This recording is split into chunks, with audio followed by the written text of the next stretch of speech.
1965 August 8-ാം തീയതി. ആ മനുഷ്യന് അന്ന് ഉറക്കമേ വരുന്നില്ലായിരുന്നു.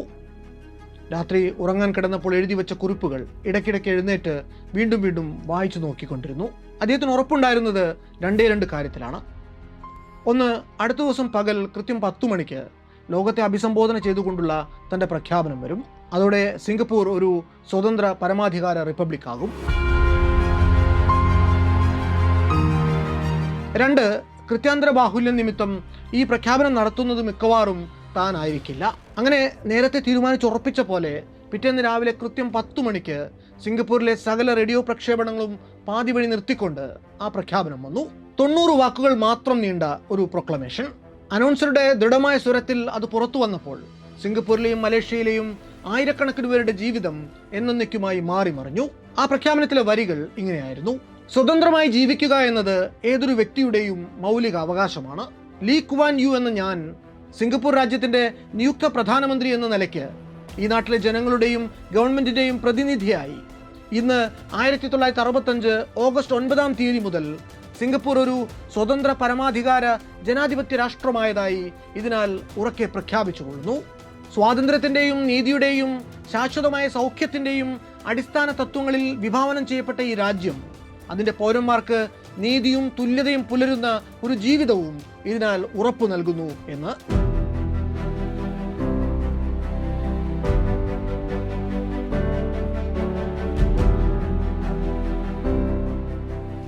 ആ വാർത്ത ലോകമെങ്ങും കാട്ടുതീ പോലെയാണ് പടർന്നു പിടിച്ചത്.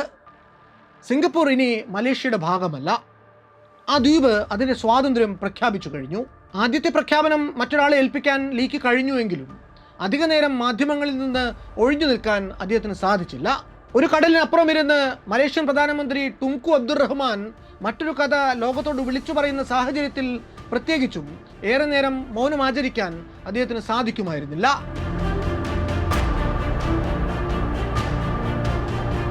അതുകൊണ്ട് അധികം വൈകാതെ സിംഗപ്പൂരിൽ തന്നെ കാത്തിരുന്ന ടെലിവിഷൻ ക്യാമറകൾക്കും പത്രപ്രവർത്തകർക്കും മുന്നിലേക്ക് വരേണ്ടി വന്നു അദ്ദേഹത്തിന്. അവരെ നോക്കി അദ്ദേഹം പറഞ്ഞു, ഇത് എന്നെ സംബന്ധിച്ചിടത്തോളം അതിതീവ്രമായ മാനസിക പീഡയുടെ വേളയാണ്.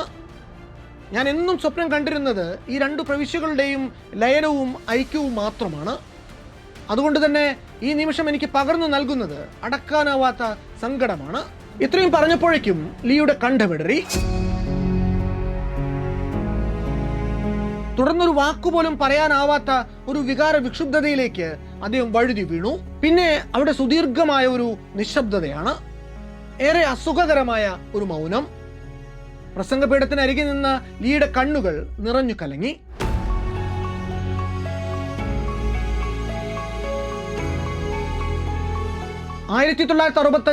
ഓഗസ്റ്റ് 9-ാം തീയതി സിംഗപ്പൂർ എന്ന രാജ്യം രൂപീകൃതമായത് പൊട്ടിച്ചിരികളുടെയോ ആർപ്പുവിളികളുടെയോ അകമ്പടിയോടെയല്ല, ഒരു മനുഷ്യന്റെ കണ്ണുനീര് കണ്ടുകൊണ്ടാണ്.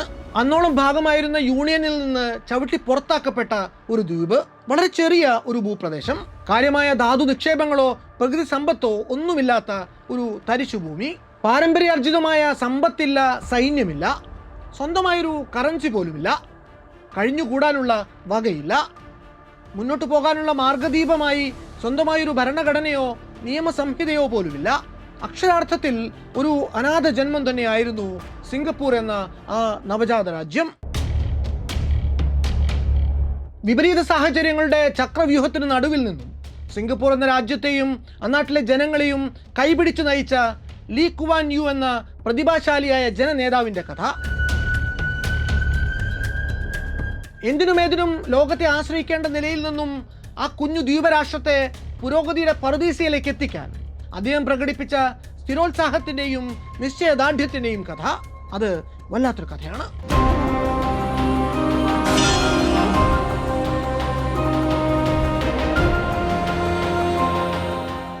1923 സെപ്റ്റംബർ 16-ാം തീയതി സിംഗപ്പൂരിലെ 92 കാമ്പോങ് ജാവ റോഡിലെ വിശാലമായൊരു 2 നില മാളികയിൽ സാമാന്യം സമ്പന്നമായ ഒരു ഹക്ക ചൈനീസ് കുടുംബത്തിലാണ് ലീ ജനിക്കുന്നത്. ആ കുടുംബത്തിന്റെ 3-ാം തലമുറയിൽ ഇങ്ങനെയൊരു ആൺകുഞ്ഞ് ജനിക്കുമ്പോൾ അമ്മ ചുവ ജിം നിയോയ്ക്ക് 16 വയസ്സും അച്ഛൻ ലീ ചിൻ കൂണിന് 20 വയസ്സും മാത്രമായിരുന്നു പ്രായം. ഇങ്ങനെയൊരു കുഞ്ഞ് ജനിച്ചപ്പോൾ കുടുംബം ആ കന്നി സന്താനത്തിന് നല്ലൊരു പേരിടാൻ വേണ്ടി കുടുംബത്തിലെ തലമുതിർന്ന ഒരാളെ സമീപിക്കുന്നു. ഏറെ നേരത്തെ ആലോചനകൾക്ക് ശേഷം അദ്ദേഹം നിർദ്ദേശിക്കുന്ന പേര് തിളങ്ങുന്ന വെളിച്ചം എന്നർത്ഥം വരുന്ന കുവാൻ യു എന്നതായിരുന്നു. ലീ എന്ന അവരുടെ കുടുംബ പേരും അതോടൊപ്പം സ്വാഭാവികമായിട്ടും കൂട്ടിച്ചേർക്കപ്പെടുന്നു. പ്രദേശത്തെ ബ്രിട്ടീഷ് സാംസ്കാരിക പാരമ്പര്യത്തോട് കടുത്ത പ്രതിപത്തി ഉണ്ടായിരുന്ന ലീയുടെ മുത്തച്ഛൻ വെസ്റ്റേൺ ടച്ചുള്ള ഹാരി എന്ന പേര് കൂടി അതിനോട് കൂട്ടിച്ചേർത്തപ്പോൾ ആ നവജാത ശിശുവിൻ്റെ പേര് ഹാരി ലീ കുവാൻ യു എന്നായി മാറി. 1930 ജനുവരിയിൽ ടെലോക്കുറാവു ഇംഗ്ലീഷ് സ്കൂളിൽ ചേരുന്ന ലീ അവിടെയാണ് തൻ്റെ പ്രൈമറി വിദ്യാഭ്യാസ കാലത്തെ 6 വർഷങ്ങൾ ചെലവിടുന്നത്. പിന്നീട് മലേഷ്യൻ പ്രധാനമന്ത്രിയായി മാറിയ ഹുസൈൻ ഓണും ഇതേ സ്കൂളിലെ പൂർവ്വ വിദ്യാർത്ഥിയാണ്. സ്കൂളിലെ ബെസ്റ്റ് ഔട്ട് ഗോയിങ് സ്റ്റുഡൻ്റായി പ്രാഥമിക വിദ്യാഭ്യാസം പൂർത്തിയാക്കുന്ന ലീ സെക്കൻഡറി സ്കൂൾ പ്രവേശന പരീക്ഷയിൽ രാജ്യത്ത് ഒന്നാമനായി. അന്ന് മിടുക്കരിൽ മിടുക്കർക്ക് മാത്രം അഡ്മിഷൻ കൊടുത്തിരുന്ന റാഫിൾസ് ഇൻസ്റ്റിറ്റ്യൂഷനിൽ പ്രവേശനം നേടുന്നു. 1940 നടന്ന സീനിയർ കേംബ്രിഡ്ജ് പരീക്ഷയിലും പിന്നീട് തൻ്റെ മിന്നുന്ന വിജയം ആവർത്തിക്കുന്ന ലീക്ക് ഇംഗ്ലണ്ടിൽ പോയി ബാരിസ്റ്റർ പട്ടത്തിന് പഠിക്കണം എന്നുണ്ടായിരുന്നു. എന്നാൽ അന്ന് യൂറോപ്പ് യുദ്ധഭീതിയോടെ കടന്നുപോയിക്കൊണ്ടിരുന്ന കാലമായിരുന്നതുകൊണ്ട് അങ്ങനെ ഒരു യാത്രയ്ക്കുള്ള സാധ്യതകൾ മങ്ങുന്നു. അതുകൊണ്ട് അന്ന് ലീ ജോൺ ആൻഡേഴ്സൺ സ്കോളർഷിപ്പോടുകൂടി ഇന്ന് നാഷണൽ യൂണിവേഴ്സിറ്റി ഓഫ് സിംഗപ്പൂർ എന്ന പേരിൽ അറിയപ്പെടുന്ന അന്നത്തെ റാഫിൾസ് കോളേജിൽ ഉപരിപഠനത്തിന് ചേരുന്നു. എന്നാൽ റാഫിൾസിലെ ലീയുടെ പഠനം അല്പായുസായിരുന്നു. ലീ അന്ന് റാഫിൾസിൽ ചേർന്ന് കഷ്ടിച്ച് 2 വർഷം തികയുന്നതിനുള്ളിൽ തന്നെ അവിചാരിതമായിട്ട് കടന്നു വരുന്ന 2ാം ലോക മഹായുദ്ധം അയാളുടെ സർവകലാശാല പഠനത്തെ തടസ്സപ്പെടുത്തുന്നു. 1941 ഡിസംബറിൽ ഏഷ്യയ്ക്ക് കുറുകെ ആർത്തലച്ച് കയറി വരുന്ന ജാപ്പനീസ് സൈന്യം 8-ാം തീയതിയിലെ പേൾ ഹാർബർ ആക്രമണത്തിന്റെ തൊട്ടടുത്ത ദിവസം ഹോങ്കോങ്ങിനെയും ആക്രമിക്കുന്നു. 18 ദിവസം നീണ്ടുനിന്ന പോരാട്ടത്തിനൊടുവിൽ ഹോങ്കോങ് നിലംപൊത്തുന്നു. പിന്നീട് അവർ ഇന്തോനേഷ്യയിൽ നിന്ന് ഡച്ച് സൈന്യത്തെയും ഫിലിപ്പീൻസിൽ നിന്ന് അമേരിക്കൻ സൈന്യത്തെയും തുരത്തിക്കളയുന്നു. ബ്രിട്ടീഷുകാരെ ഇന്ത്യയിലേക്ക് പിന്മടങ്ങാൻ അവർ നിർബന്ധിതരാക്കുന്നു. അതിനു പിന്നാലെ നോർത്ത് മലയിൽ ലാൻഡ് ചെയ്യുന്ന ജാപ്പനീസ് സൈന്യം സിംഗപ്പൂരിലേക്ക് മാർച്ച് ചെയ്ത് അവിടെ ഉണ്ടായിരുന്ന 1 ലക്ഷത്തോളം വരുന്ന ബ്രിട്ടീഷ്, ഓസ്ട്രേലിയൻ, ഇന്ത്യൻ സൈനികരെ തുരത്തി ഓടിച്ച് നഗരം കീഴടക്കുന്നു. അതോടെ പതിറ്റാണ്ടുകൾ നീണ്ടുനിന്ന ബ്രിട്ടീഷ് കൊളോണിയൽ ഭരണത്തിന് അന്ത്യമാകുന്നു. 1942 ഫെബ്രുവരി 18-ാം തീയതി ജാപ്പനീസ് സൈന്യം കേണൽ മസാനോബു സൂചിയുടെ ഉത്തരവനുസരിച്ച് ദ്വീപിലെ അവശേഷിച്ചിരുന്ന റിബലുകളെ തുടച്ചു നീക്കാൻ വേണ്ടി സൂക്ചിങ് എന്ന പേരിൽ ഒരു ഫൈനൽ ഓപ്പറേഷൻ ആരംഭിക്കുന്നു. 18-നും 50-നും ഇടയിൽ പ്രായമുള്ള എല്ലാ പൗരന്മാരെയും അവർ ഇൻസ്പെക്ഷൻ സെന്ററുകളിലേക്ക് വിളിച്ചു വരുത്തി ഡീറ്റെയിൻ ചെയ്യുന്നു. അങ്ങനെ സ്വമേധയാ ക്യാമ്പുകളിലേക്ക് ചെല്ലാൻ മടിച്ചവരെ അന്ന് കെമ്പൈറ്റായി എന്ന കുഖ്യാതമായിട്ടുള്ള ജാപ്പനീസ് മിലിറ്ററി പോലീസ് അവരവരുടെ വീടുകളിൽ ചെന്ന് വലിച്ചഴച്ച് കൊണ്ടുപോയി. അന്ന് സ്ത്രീകളും കുട്ടികളും അടക്കമുള്ളവർ ഇങ്ങനെ തുറുങ്കിൽ അടയ്ക്കപ്പെടുന്നുണ്ട്. ഇങ്ങനെ പരിശോധനയ്ക്കായി വിളിച്ചു വരുത്തപ്പെട്ടവരുടെ കൂട്ടത്തിൽ ലീ കുവാൻ യുവും ഉണ്ടായിരുന്നു. അദ്ദേഹം അന്ന് ആ ചെക്ക് പോയിന്റ് കടന്നു പോയി എങ്കിലും മറ്റു പലരും അത്ര ഭാഗ്യവാന്മാരായിരുന്നില്ല. അന്ന് വിക്ടോറിയ സ്കൂളിൽ കസ്റ്റഡിയിൽ പാർപ്പിക്കപ്പെട്ട ഒരു കൂട്ടം ആളുകളെ ജാപ്പനീസ് സൈന്യം ട്രക്കുകളിൽ കുത്തി നിറച്ച് ചാങ്കി ബീച്ചിൽ കൊണ്ടുപോയി കൈകൾ ബന്ധിച്ച് കടലിന് നേരെ നടത്തിക്കുന്നു. ശേഷം അവർക്ക് നേരെ യന്ത്രത്തോക്കുകൾ ഗർജിക്കുന്നു.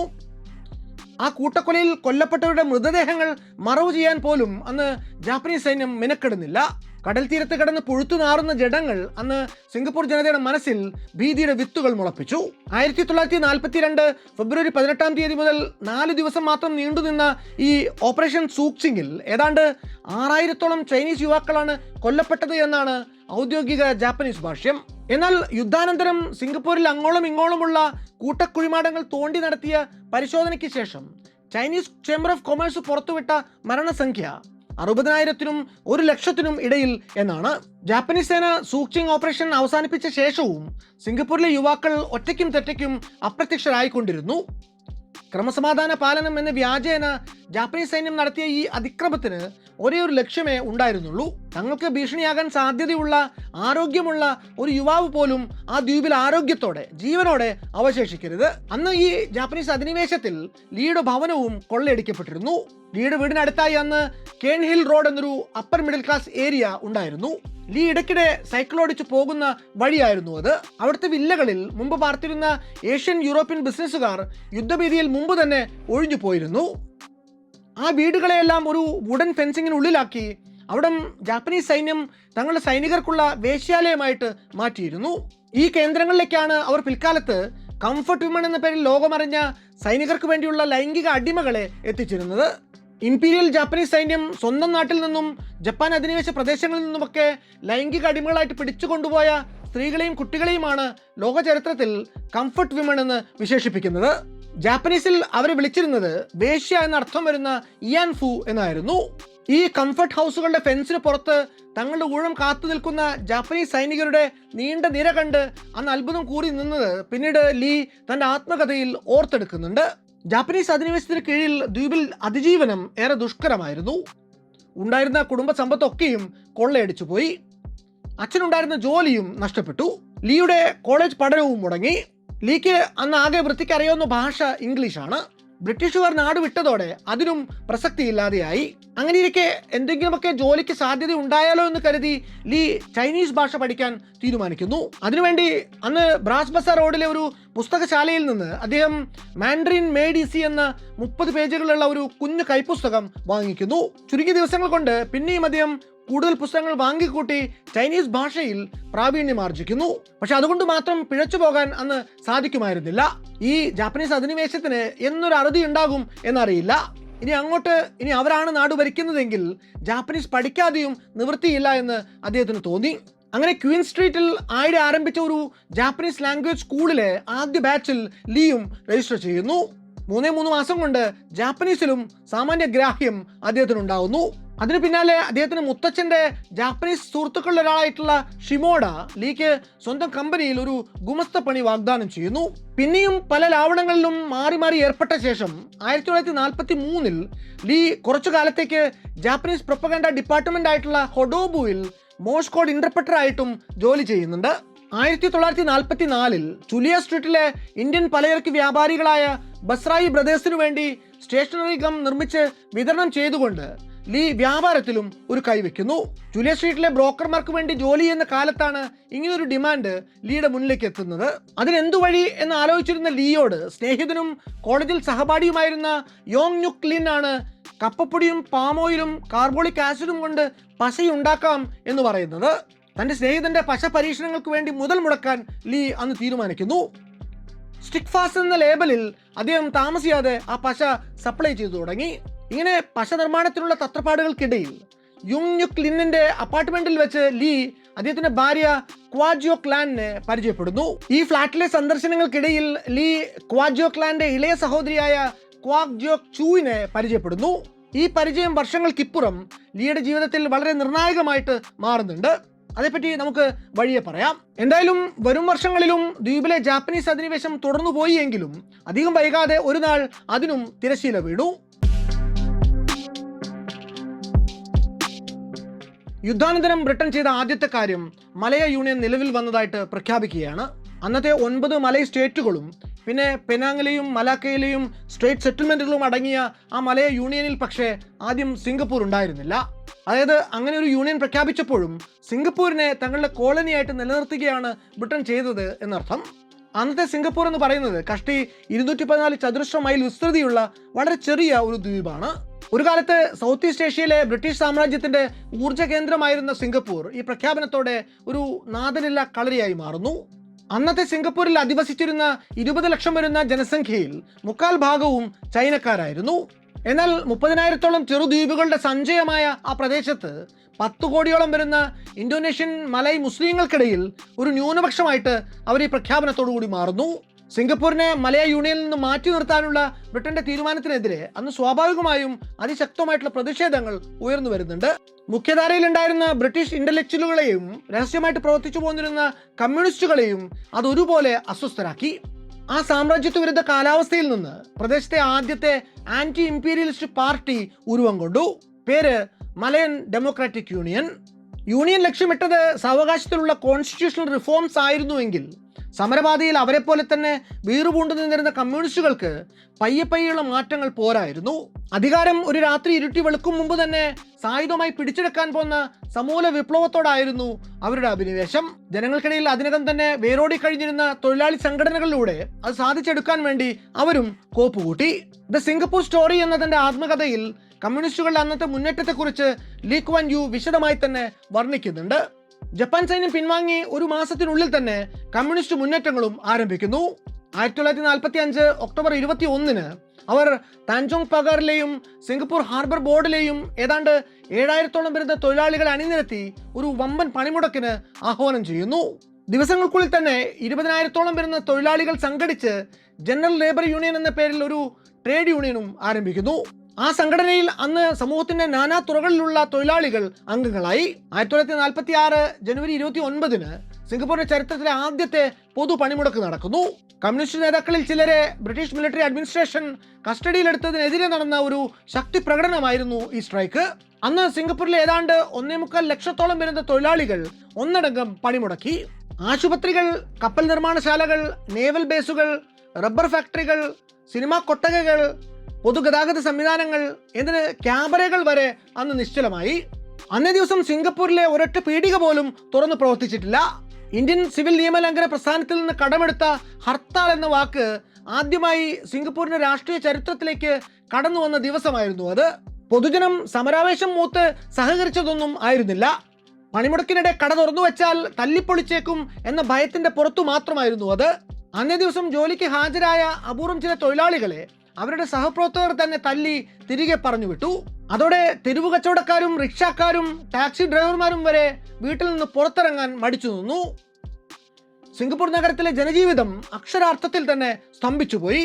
അന്ന് തന്റെ തീക്ഷ്ണ യൗവനത്തിന്റെ പാരമ്യത്തിലിരുന്ന ലീ കുവാൻ യു അതോടെ കമ്മ്യൂണിസം എന്ന പ്രത്യയശാസ്ത്രത്തെ തന്നെ സന്ദേഹത്തോടു കൂടി കാണാൻ തുടങ്ങി.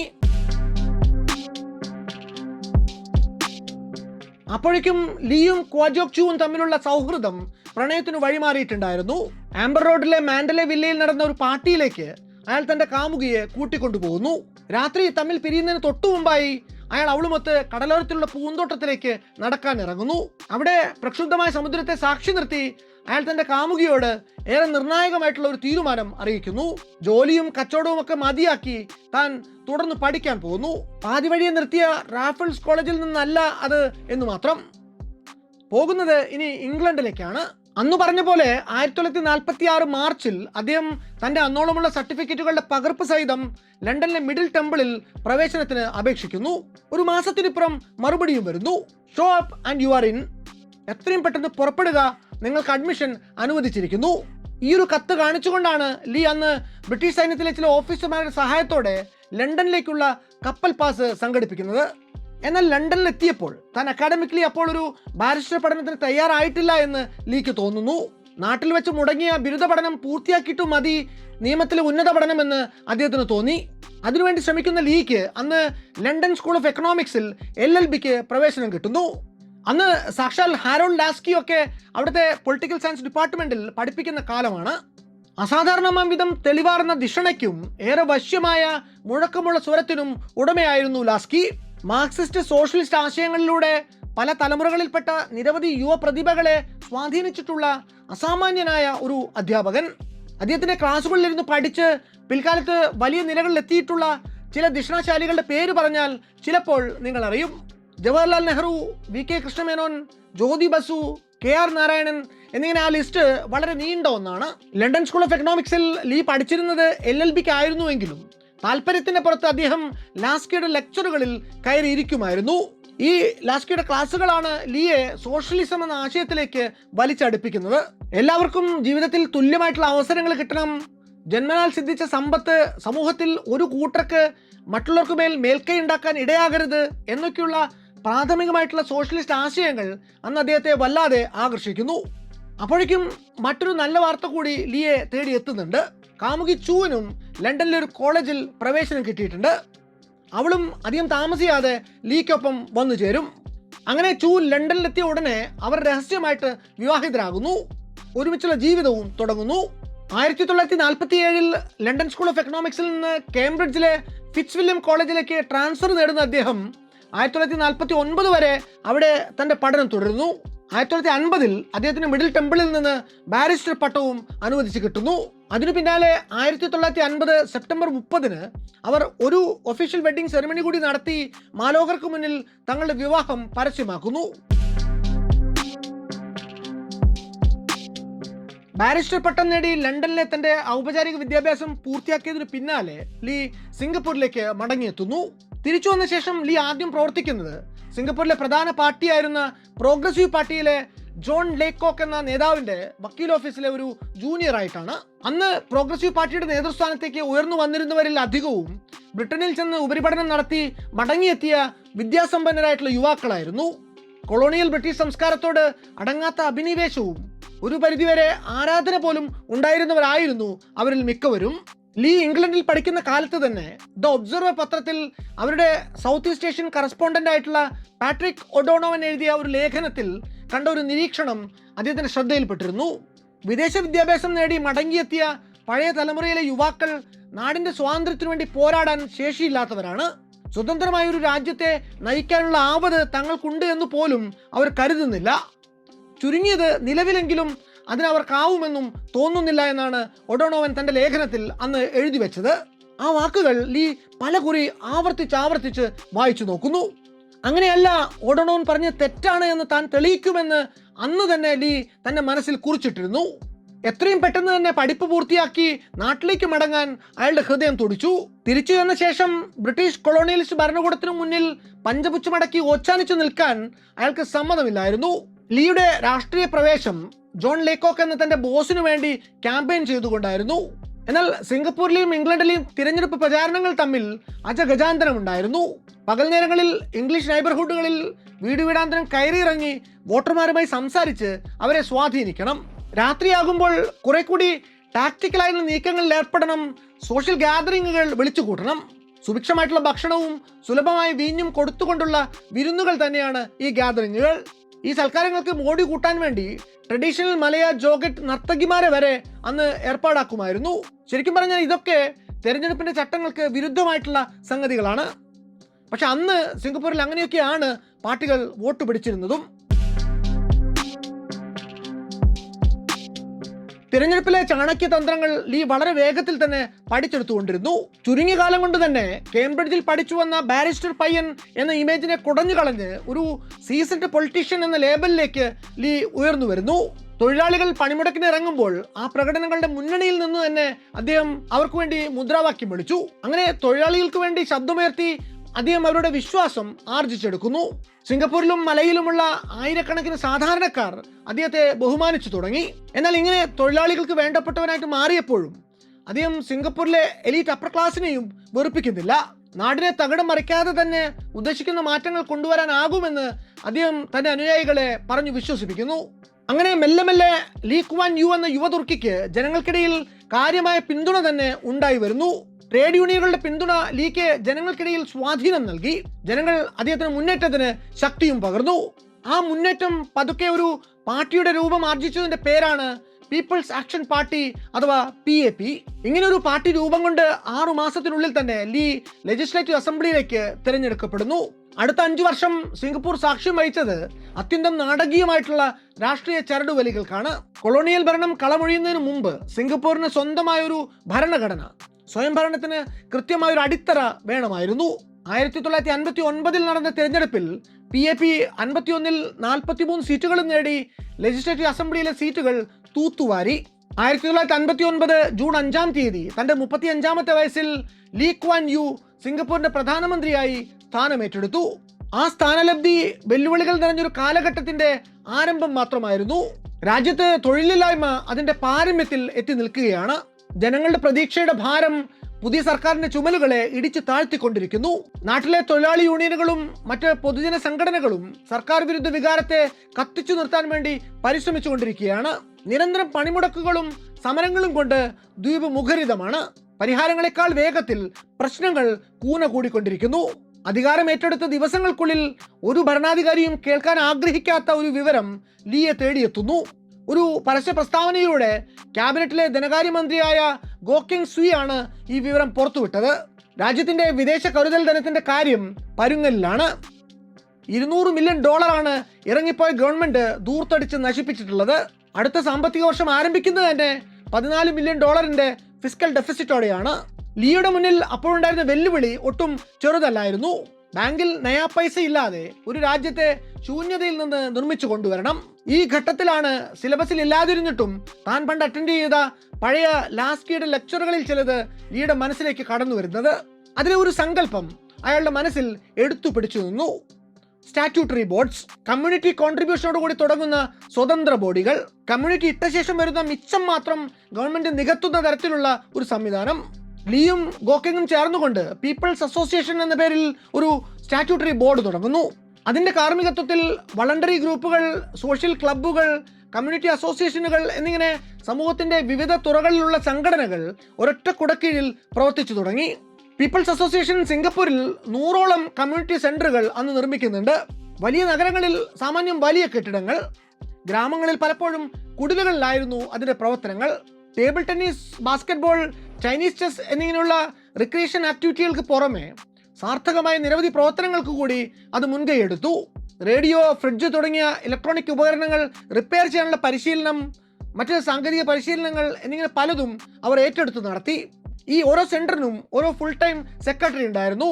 ഈ സെന്ററുകളെ എല്ലാം ലീ കമ്മ്യൂണിറ്റി ഡെവലപ്മെന്റ് ഡിപ്പാർട്ട്മെന്റിന് കീഴിൽ ഏകോപിപ്പിക്കുന്നു.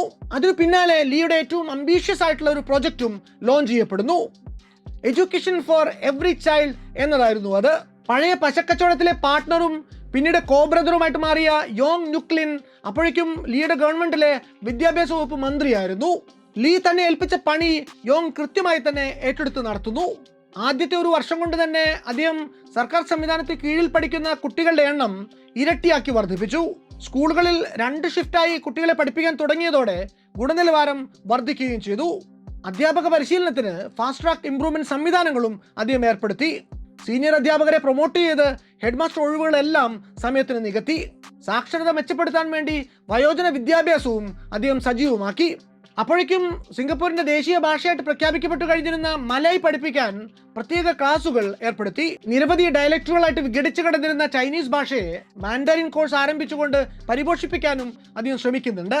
ചുരുക്കത്തിൽ അദ്ദേഹം ഭാഷയെ കണ്ടത് ഒരു ടൂൾ എന്ന നിലയ്ക്കല്ല, വ്യത്യസ്ത സാംസ്കാരിക പശ്ചാത്തലത്തിൽ നിന്നുള്ളവരെ തമ്മിൽ ഘടിപ്പിക്കുന്ന ഒരു ബ്രിഡ്ജ് എന്ന നിലയ്ക്കാണ്.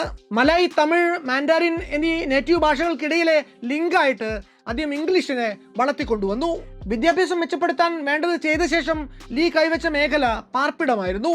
രാജ്യത്തെ ആദ്യത്തെ ഹൗസിംഗ് ഡെവലപ്മെന്റ് ബോർഡ് ആരംഭിക്കുന്ന അദ്ദേഹം അതിനെ അമരത്ത് പ്രതിഷ്ഠിച്ച ലിം കിം സാൻ വെറുമൊരു ബ്യൂറോക്രാറ്റ് മാത്രമായിരുന്നില്ല, അദ്ദേഹം കൃതഹസ്തനായൊരു ബിസിനസ്സുകാരൻ കൂടിയായിരുന്നു.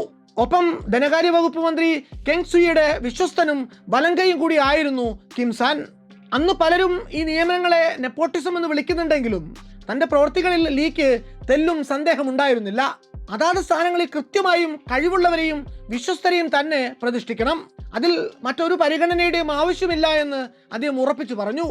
ഇന്ന് സിംഗപ്പൂരിൽ കാണുന്ന വളരെ വിഷണറി ആയിട്ടുള്ള പബ്ലിക് ഹൗസിംഗിൻ്റെയും പ്ലാൻഡ് അർബൻ ലാൻഡ്സ്കേപ്പിൻ്റെയും ഒക്കെ തുടക്കം കിംസാൻ തുടങ്ങി വെച്ച ഈ ഹൗസിംഗ് ഡെവലപ്മെന്റ് ബോർഡിൽ നിന്ന് തന്നെയാണ്. ഇങ്ങനെ കാര്യമായ പല പ്രവർത്തനങ്ങളും ലീയുടെയും സംഘത്തിൻ്റെയും ഭാഗത്തു നിന്ന് ഉണ്ടായിയെങ്കിലും അതൊന്നും അന്ന് സിംഗപ്പൂരിന് ശോകമായിട്ടുള്ള സാമ്പത്തിക അവസ്ഥയ്ക്ക് മാറ്റം ഉണ്ടാക്കുന്നില്ല. അവർ തുടങ്ങി വെച്ച പല പദ്ധതികളും അന്ന് പാതി വഴിക്ക് നിന്നു പോകുന്നു. ഈ കാലത്ത് തന്നെയാണ് സിംഗപ്പൂരിലെ ക്യാമ്പസുകളിൽ മാവോ തരംഗം ആഞ്ഞടിക്കാൻ തുടങ്ങുന്നത്. ഇടതു ചിന്തകൾ സിംഗപ്പൂരിലെ യുവാക്കളുടെ മനസ്സിനെ വളരെ വേഗത്തിൽ ആവേശിക്കുന്നു. വളരെ പെട്ടെന്ന് തന്നെ ലെഫ്റ്റിസ്റ്റ് സെന്റിമെന്റ് നാട്ടിലിങ്ങനെ പടർന്നു പിടിച്ചുകൊണ്ടിരുന്നത് ഒരു വിപത്തിന്റെ ലക്ഷണമായിട്ടാണ് ലീ കാണുന്നത്. അദ്ദേഹത്തെ സംബന്ധിച്ചിടത്തോളം കമ്മ്യൂണിസം കേവലം ഒരു പ്രത്യയശാസ്ത്രം മാത്രമായിരുന്നില്ല, ഒരു ഭീഷണിയായിരുന്നു, ഒരു വിപത്തായിരുന്നു. അദ്ദേഹം എന്നും ഭയന്നിരുന്ന, തരം കിട്ടുമ്പോഴൊക്കെ എതിർത്ത് സംസാരിച്ചിരുന്ന ഒന്ന്. രാജ്യത്തെ ഗ്രസിച്ച കമ്മ്യൂണിസത്തെ തടുക്കാൻ ഒരു പരിഹാരമേ ലീയുടെ മുന്നിൽ ഉണ്ടായിരുന്നുള്ളൂ: മലയ യൂണിയനിൽ ലയിക്കുക. അതുകൊണ്ടുണ്ടാവാൻ സാധ്യതയുള്ള രാഷ്ട്രീയ സ്ഥിരത, സാമ്പത്തിക മെച്ചം, കമ്മ്യൂണിസ്റ്റ് അപജയത്തിനെതിരെ കുറെ കൂടി മെച്ചപ്പെട്ട പ്രതിരോധം, അതുമാത്രമാണ് രാജ്യത്തെ രക്ഷിക്കാനുള്ള ഒരു കച്ചിത്തുരുമ്പ് എന്ന് അദ്ദേഹം കരുതി. ഒരൊറ്റ കുഴപ്പം മാത്രം: ലയനത്തിന് ലീ ആ നിമിഷം തയ്യാറായിരുന്നുവെങ്കിലും കോലാലംപൂരിലെ പൊളിറ്റിക്കൽ ലീഡർഷിപ്പ് അതിനെ നഖശികാന്തം എതിർക്കുന്നു. തുങ്കു അബ്ദുൾ റഹ്മാൻ എന്ന അവരുടെ പ്രധാനമന്ത്രിക്ക് സിംഗപ്പൂരിനോടും അവരുടെ ജനതയുടെ പ്രശ്നങ്ങളോടും ഒരു അനുഭാവവും ഇല്ലായിരുന്നു. അദ്ദേഹത്തിൻ്റെ അഭിപ്രായത്തിൽ ആ ഒരു ഘട്ടത്തിൽ സിംഗപ്പൂരിനെ മലയിൽ ലയിപ്പിക്കുന്നത് അവരുടെ സാമ്പത്തിക പ്രതിസന്ധികളും കലാപകലുഷിതമായിട്ടുള്ള സാഹചര്യങ്ങളും രാഷ്ട്രീയ അസ്ഥിരതകളും ഒക്കെ മലയിലേക്ക് ദത്തെടുക്കുന്നത് പോലെ ആയിപ്പോകും എന്നായിരുന്നു. ഈ ലയന നീക്കത്തിന്റെ പേരിൽ പ്രദേശത്ത് ടെൻഷൻ വർദ്ധിച്ചപ്പോൾ ബ്രിട്ടൻ ഇടപെടുന്നു. ലയന നിർദ്ദേശത്തിന് നേരെ ഉയർന്ന എതിർപ്പുകൾ ലീയെ കുറെ കൂടി വലുതായി ചിന്തിക്കാൻ പ്രേരിപ്പിക്കുന്നു. വെറും മലയുമായിട്ടുള്ള ലയനമല്ല ഇതിന്റെ സൊല്യൂഷൻ.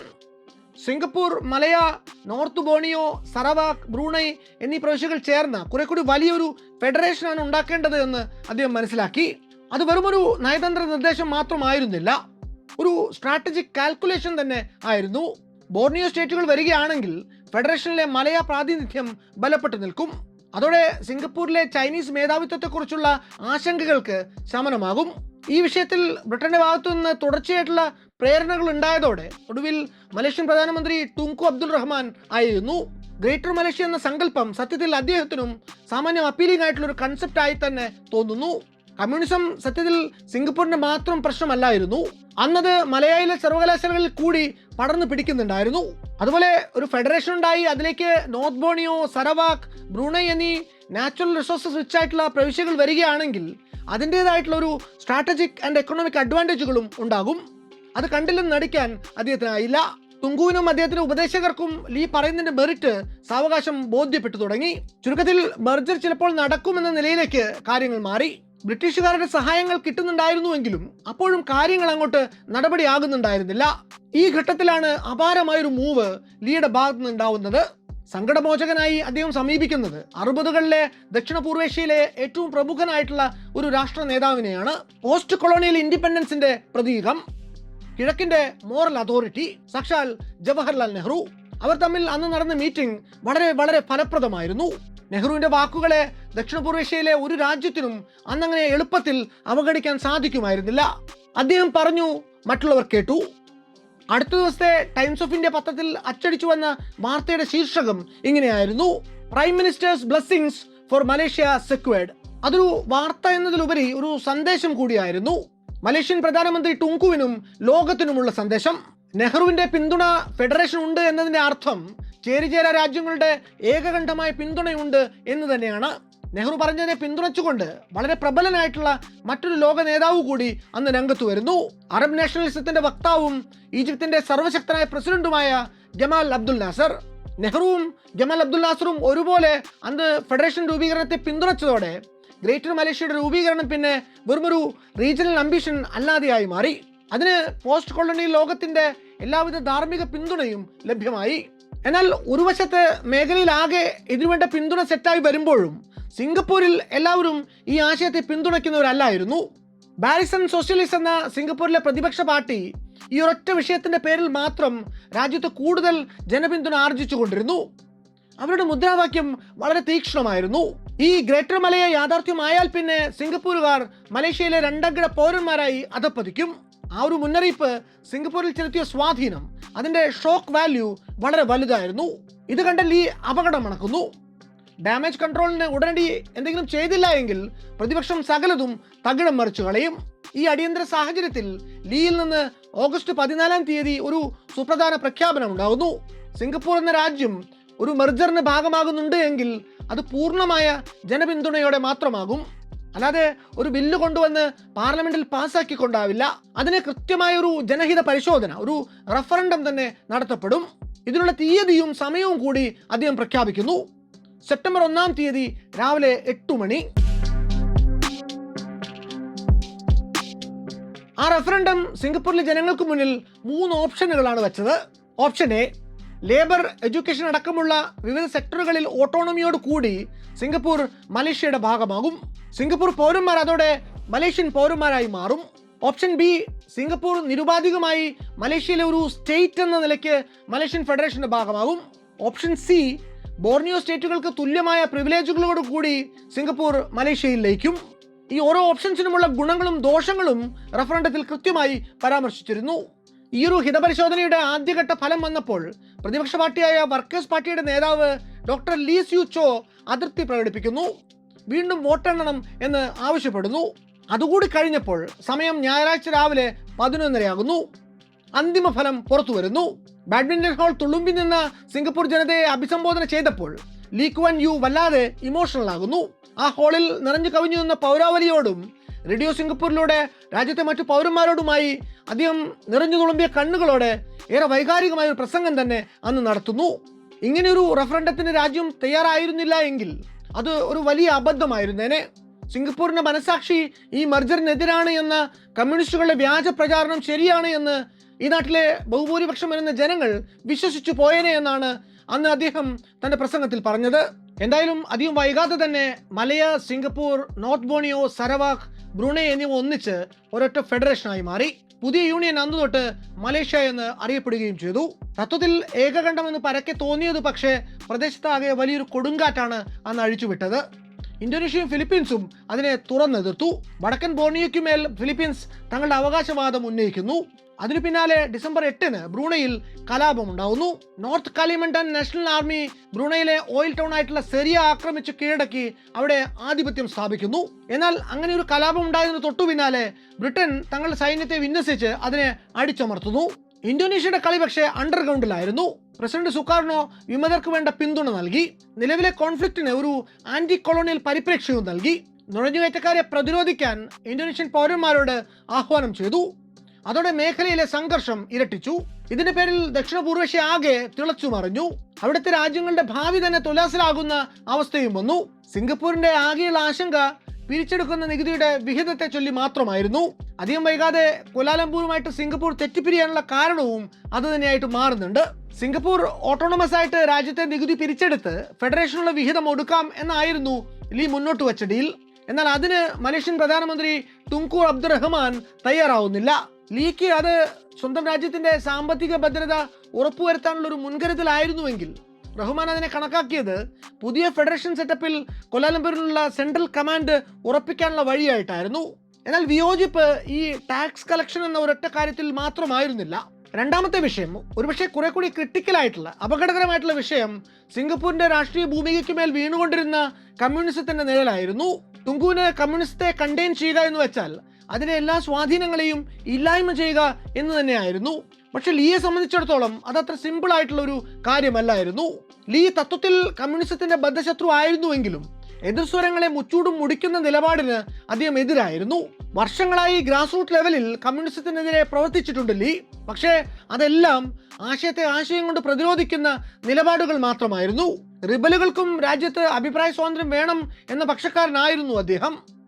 ഇടതുപക്ഷത്തിന്റെ വാദഗതികൾക്ക് മറുപടി കൊടുത്ത് ജനങ്ങളെ അതിനെതിരെ തിരിച്ച് കമ്മ്യൂണിസ്റ്റ് സ്വാധീനത്തെ തുടച്ചു നീക്കുക എന്നതായിരുന്നു ലീയുടെ നയം.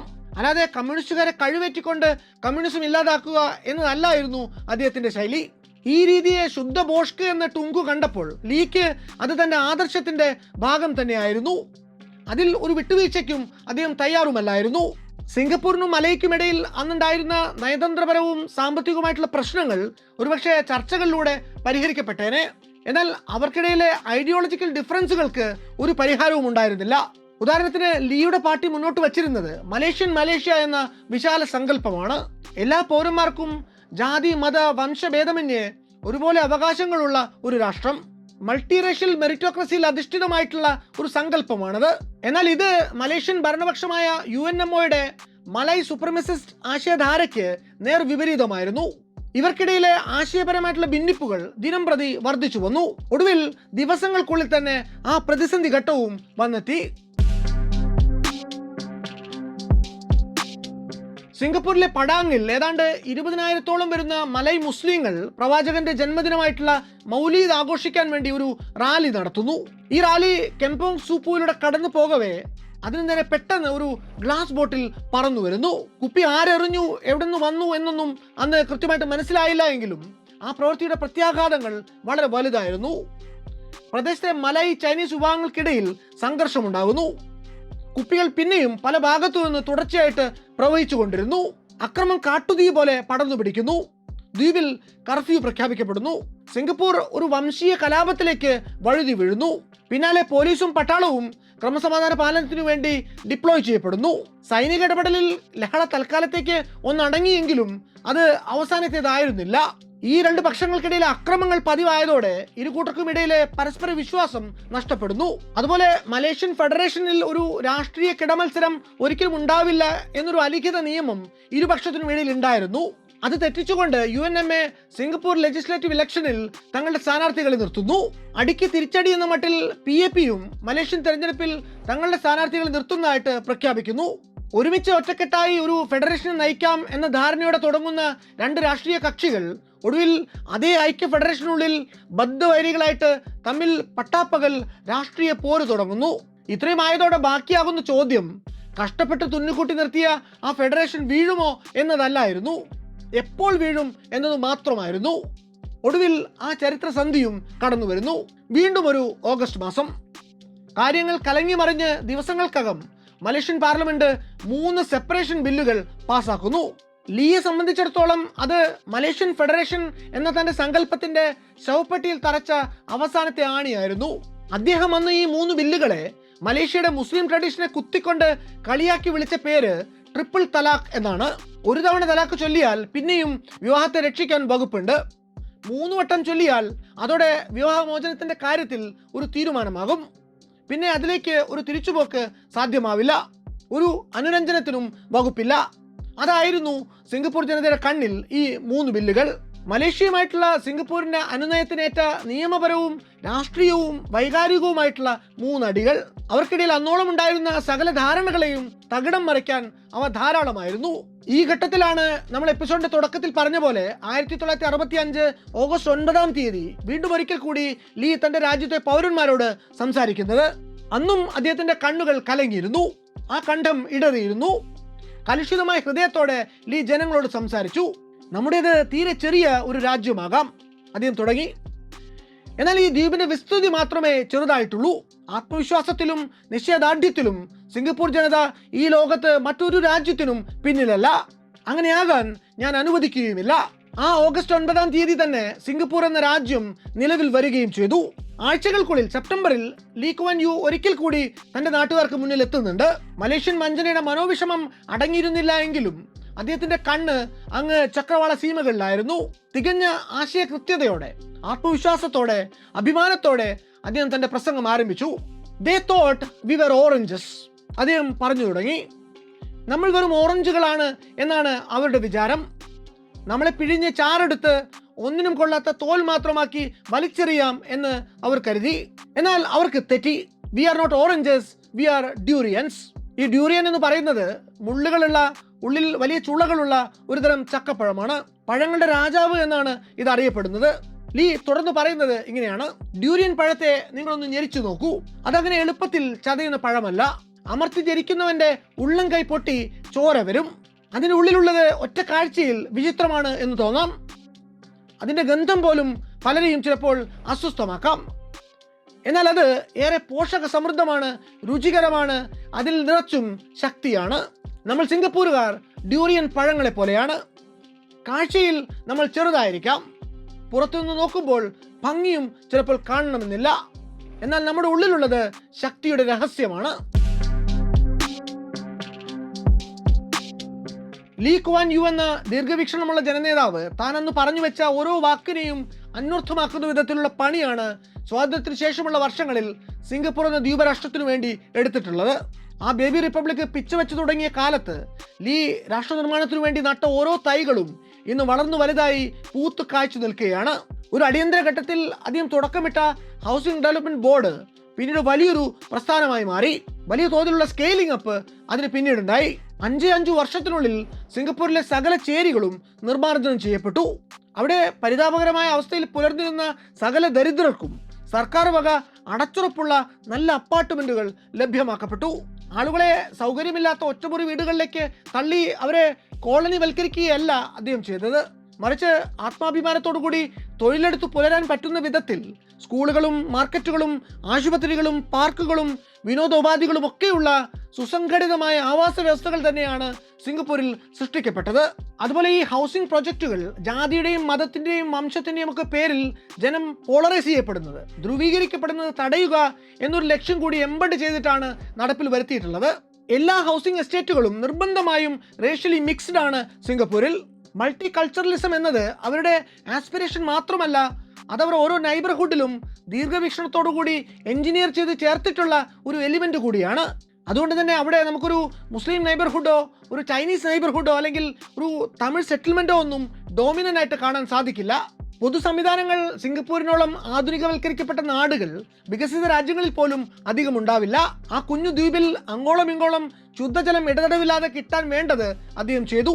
നഗരത്തിലെ സ്യൂവേജ് സംവിധാനങ്ങൾ കുറ്റമറ്റ രീതിയിൽ പരിഷ്കരിച്ചു, അവയെ അപ്ഗ്രേഡ് ചെയ്തു. വേണ്ടത്ര ഭൂമിയോ പ്രകൃതി വിഭവങ്ങളോ ഒന്നും ഇല്ലാത്ത ആ ദ്വീപരാഷ്ട്രത്തെ സംബന്ധിച്ചിടത്തോളം ലീ അവർക്ക് വേണ്ടി കെട്ടിപ്പടുത്ത ഒന്നും തന്നെ ആഡംബര സംവിധാനങ്ങളല്ലായിരുന്നു, അവരുടെ നിലനിൽപ്പ് ഉറപ്പാക്കുന്ന അവശ്യ വസ്തുക്കൾ തന്നെയായിരുന്നു. അദ്ദേഹം ആരംഭിച്ച കീ ഇൻഫ്രാസ്ട്രക്ചർ പ്രോജക്റ്റുകൾ നാട്ടിൽ തൊഴിൽ കൊണ്ടുവന്നു. ടൂറിസം വ്യവസായ സാധ്യതകൾക്ക് വെളിച്ചം പകർന്നു. അദ്ദേഹത്തിൻ്റെ കാർമ്മികത്വത്തിൽ ദീർഘവീക്ഷണത്തിൽ സിംഗപ്പൂരിലെ ചാങ്കി എയർപോർട്ട് സാക്ഷ്യം വഹിച്ചത് ഫ്യൂച്ചറിസ്റ്റിക് ആയിട്ടുള്ള ഡെവലപ്മെൻറ്റിനാണ്. ഇന്നും ലോകത്തിലെ ഏറ്റവും മികച്ച 10 വിമാനത്താവളങ്ങളുടെ പട്ടിക എടുക്കുകയാണെങ്കിൽ അതിലൊന്ന് ചാങ്കി തന്നെയായിരിക്കും. അദ്ദേഹം ആരംഭിച്ച mass rapid transit metro system സിംഗപ്പൂരിൽ അങ്ങോളം ഇങ്ങോളം വളരെ വേഗത്തിൽ ഏറ്റവും സുരക്ഷിതമായി റിലയബിൾ ആയിട്ടുള്ള രീതിയിൽ യാത്ര ചെയ്യാൻ ജനങ്ങളെ സഹായിച്ചു. അദ്ദേഹം നേരിട്ട് താല്പര്യമെടുത്ത് നടപ്പാക്കിയ തുറമുഖ വികസനം സിംഗപ്പൂരിനെ ലോകത്തിലെ മാരിടൈം പവർ ഹൗസുകളിൽ ഒന്നാക്കി മാറ്റുന്നു. ഇന്നും ലോകത്തിലെ ഏറ്റവും തിരക്കേറിയതും ഏറ്റവും എഫിഷ്യൻ്റ് ആയിട്ട് പ്രവർത്തിക്കുന്നതുമായിട്ടുള്ള പോർട്ടുകളിലൊന്ന് സിംഗപ്പൂരിലേതാണ്. അതുപോലെ ഒരു കാലത്ത് ചതുപ്പുനിലമായിട്ട് കിടന്നിരുന്ന ജുറോങ് എന്ന പ്രദേശത്തെ ലീ തൻ്റെ വ്യവസായ വികസന നയങ്ങളുടെ കേന്ദ്ര ബിന്ദുവാക്കി മാറ്റി. ഡച്ച് എക്കോണമിസ്റ്റ് ആയിട്ടുള്ള ആൽബർട്ട് വിൻസേമിയസിൻ്റെ വിദഗ്ധ ഉപദേശങ്ങളെ ആശ്രയിച്ച് നടത്തിയ ആ വികസനം, അല്ലെങ്കിൽ അതിൻ്റെ പേരിൽ ലീ എടുക്കാൻ തയ്യാറായിട്ടുള്ള റിസ്ക്, അതിൻ്റെ റിസൾട്ട് ഇന്നും സിംഗപ്പൂർ സന്ദർശിക്കുന്ന ആർക്കും ജുറോങ് ഇൻഡസ്ട്രിയൽ എസ്റ്റേറ്റ് എന്ന പേരിൽ ഏക്കർ കണക്കായ സ്ഥലത്ത് പരന്നു കിടക്കുന്ന വ്യവസായ സൗഹൃദ മേഖലയുടെ രൂപത്തിൽ കാണാനാകും. ലോകത്തിലെ ഏറ്റവും ബസ്സിംഗ് ആയിട്ടുള്ള ഇൻഡസ്ട്രിയൽ ഏരിയകളിൽ ഒന്ന് ഇന്നും ജുറോങ് ഇൻഡസ്ട്രിയൽ എസ്റ്റേറ്റ് തന്നെയാണ്. രാഷ്ട്രീയ സ്ഥിരത, വിദഗ്ധമായ പ്ലാനിംഗ്, വേൾഡ് ക്ലാസ് ഇൻഫ്രാസ്ട്രക്ചർ, ഇത് മൂന്നുമാണ് ആഗോള ബിസിനസ് സംരംഭങ്ങളെ സിംഗപ്പൂരിലേക്ക് ക്ഷണിക്കുമ്പോൾ ലീ വാഗ്ദാനം ചെയ്യാറുള്ളത്. അതിൽ ആകൃഷ്ടരായിട്ട് അവിടേക്ക് എത്തപ്പെട്ടിട്ടുള്ള Texas Instrument, Hewlett Packard, Shell തുടങ്ങിയ നിരവധി സ്ഥാപനങ്ങൾ ഇന്നും സിംഗപ്പൂർ കേന്ദ്രീകരിച്ചുകൊണ്ട് തങ്ങളുടെ വ്യവസായങ്ങൾ നടത്തി വരുന്നുണ്ട്. അവർക്കവിടെ ആകർഷകമായിട്ടുള്ള നികുതി ഇളവുകളുണ്ട്, ഈസ് ഓഫ് ഡൂയിങ് ബിസിനസ് ഉണ്ട്. വളരെ സ്കിൽഡ് ആയിട്ടുള്ള ഒരു വർക്ക് ഫോഴ്സ് തന്നെ മിതമായ കൂലിക്ക് ഇന്നും സിംഗപ്പൂരിൽ ലഭ്യമാണ്. ലീയുടെ ദീർഘവീക്ഷണത്തിൽ സിംഗപ്പൂർ വെറും ഒരു കൊളോണിയൽ ട്രേഡിംഗ് പോസ്റ്റ് എന്നതിൽ നിന്ന് ആധുനിക ലോകത്തിൻ്റെ മാനുഫാക്ചറിംഗ് ഹബ്ബ് എന്ന നിലയിലേക്ക് ഉയർന്നു വന്നത് കണ്ണടച്ച് തുറക്കുന്ന വേഗത്തിലാണ്. അതേസമയം ഭാവിയിലേക്കുള്ള കുതിപ്പിൽ ഇങ്ങനെ ഇൻഫ്രാ മാത്രം മെച്ചപ്പെടുത്തിക്കൊണ്ട് കാര്യമില്ല എന്ന തിരിച്ചറിവും ലീക്ക് ഉണ്ടായിരുന്നു. നേഷൻ ബിൽഡിങ്ങിന്റെ ആധാരശില എന്ന് അദ്ദേഹം കരുതിയത് വിദ്യാഭ്യാസത്തെയാണ്. എഡ്യൂക്കേഷൻ സെക്ടറിൽ ലീ കൊണ്ടുവന്നിട്ടുള്ളതും വിപ്ലവകരമായ മാറ്റങ്ങളാണ്. ഇംഗ്ലീഷിനെ അദ്ദേഹം രാജ്യത്തിൻ്റെ വർക്കിംഗ് ലാംഗ്വേജ് ആക്കി മാറ്റുന്നു. അതേസമയത്ത് തന്നെ പ്രാദേശിക ഭാഷകളായിട്ടുള്ള മാൻഡറിൻ, മലയ്, തമിഴ് എന്നിവയും അദ്ദേഹം വംശനാശം വരാതെ പ്രോത്സാഹിപ്പിച്ചു തന്നെ നിർത്തുന്നു. അത് വൈവിധ്യമാർന്ന ഒരു ജനതയെ ഒരുമിച്ച് നിർത്തുന്നതിനൊപ്പം ആഗോള സാമ്പത്തിക നയതന്ത്ര സർക്കിളുകളിൽ സിംഗപ്പൂരിനെ ഇഴചേർത്തു നിർത്താനും സഹായിക്കുന്നു.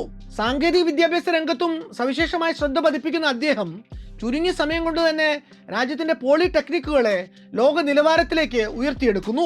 ബൈലിംഗ്വലിസം, മെറിറ്റോക്രസി എന്നിവയെ ബേസിക് പില്ലറുകളാക്കി നിലനിർത്തിക്കൊണ്ട് ലീ കെട്ടിപ്പടുത്തിട്ടുള്ള സിംഗപ്പൂരിലെ യങ് ആൻഡ് വൈബ്രന്റ് ആയിട്ടുള്ള വർക്ക് ഫോഴ്സ് ഇന്നും ലോകത്തിലെ ഏതൊരു രാജ്യത്തിൻ്റെതിനേക്കാളും മികച്ചതാണ്.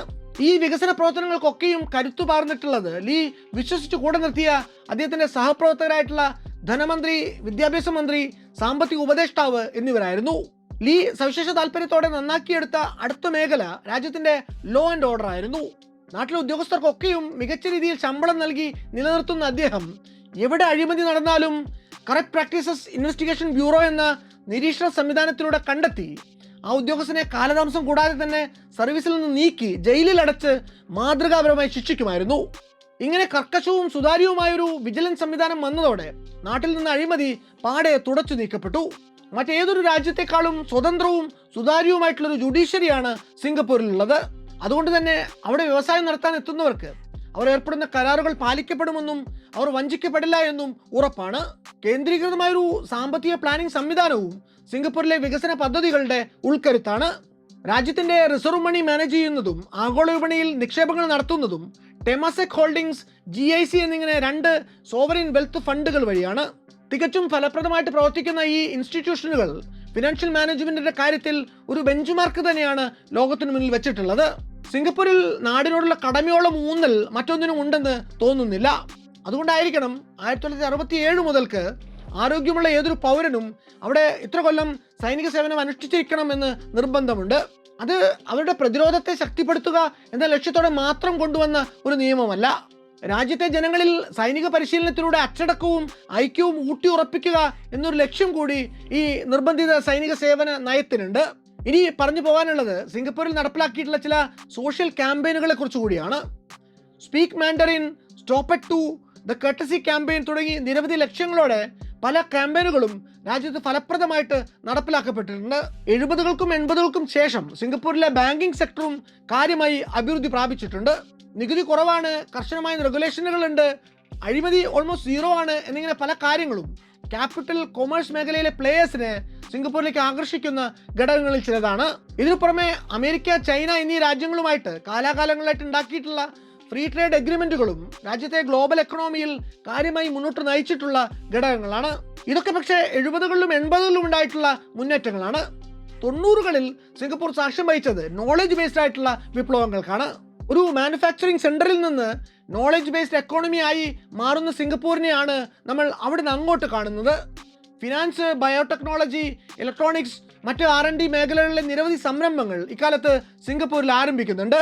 ബയോപോളിസ്, ഫ്യൂഷനോപോളിസ് തുടങ്ങിയ ഇന്നൊവേഷൻ ഹബ്ബുകൾ ആധുനിക കട്ടിംഗ് എഡ്ജ് ഇൻഡസ്ട്രികളെ അക്കാലത്ത് സിംഗപ്പൂരിലേക്ക് നയിക്കുന്നു. സ്മാർട്ട് നേഷൻ ഇനീഷ്യേറ്റീവിലൂടെ രാജ്യം ഡിജിറ്റൽ ലോകത്തും കാര്യമായി പുരോഗതി നേടുന്നുണ്ട്. ചേരികളിൽ നിന്ന് ആകാശം മുട്ടുന്ന ബഹുനില കെട്ടിടങ്ങളിലേക്ക്, കെമ്പോങ്ങുകളിൽ നിന്ന് ക്ലൗഡ് കമ്പ്യൂട്ടിങ്ങിലേക്ക് സിംഗപ്പൂർ നടത്തിയത് ഒരു നിശബ്ദ വിപ്ലവം തന്നെയായിരുന്നു. അതിനൊക്കെ കാർമ്മികത്വം വഹിച്ച ലീ ക്വാൻ യുവിൻ്റെ തന്നെ ഒരു ഉദ്ധരണിയിൽ നമുക്ക് ഈ ലക്കം ഉപസംഹരിക്കാം. അതിൻ്റെ ഏകദേശം മലയാളം ഇങ്ങനെയാണ്: റിസ്ക് എടുക്കാൻ തയ്യാറുള്ളവരെ മാടി വിളിക്കുന്ന അതിമനോഹരമായൊരു മഴവില്ലുണ്ട്. ആ മഴവില്ലേക്ക് എത്തുമ്പോൾ നമ്മളെ അതിശയിപ്പിക്കുന്ന പലതും നമുക്ക് കാണാനാകും. എൻ്റെ നാട്ടിലെ ചെറുപ്പക്കാരോടും ഇതുവരെ മനസ്സിന് പ്രായമേറിയിട്ടില്ല എന്ന് കരുതുന്നവരോടുമായി എനിക്ക് പറയാനുള്ളത് ഇത്ര മാത്രമാണ്: നിങ്ങൾ അങ്ങ് ദൂരെ ചക്രവാളത്തിലേക്ക് ഉറ്റുനോക്കൂ. അവിടെ ആ മഴവില്ലിനെ കണ്ടെത്താൻ ശ്രമിക്കൂ. അതിലേറെ ആകാശത്തിന്റെ അതിരും കടന്ന് പറന്നു ചെല്ലൂ. നമ്മളെല്ലാവരും ജനിക്കുന്നത് സമ്പന്നരായിട്ടല്ല. കുഴിച്ചു കുഴിച്ചു ചെല്ലുമ്പോൾ ഒടുവിൽ സ്വർണം കിട്ടുന്നതും അപൂർവം ചിലർക്ക് മാത്രമാണ്. എന്നാൽ ഞാൻ ഈ പറഞ്ഞ മഴവില്ലിന് പിന്നാലെ പോകുന്നവർക്ക് ഉറപ്പായിട്ടും ത്രില്ലടിപ്പിക്കുന്ന, ആനന്ദം പകരുന്ന ഒരു യാത്ര ഉറപ്പാണ്. ചിലപ്പോൾ ഒരിത്തിരി ലാഭവും.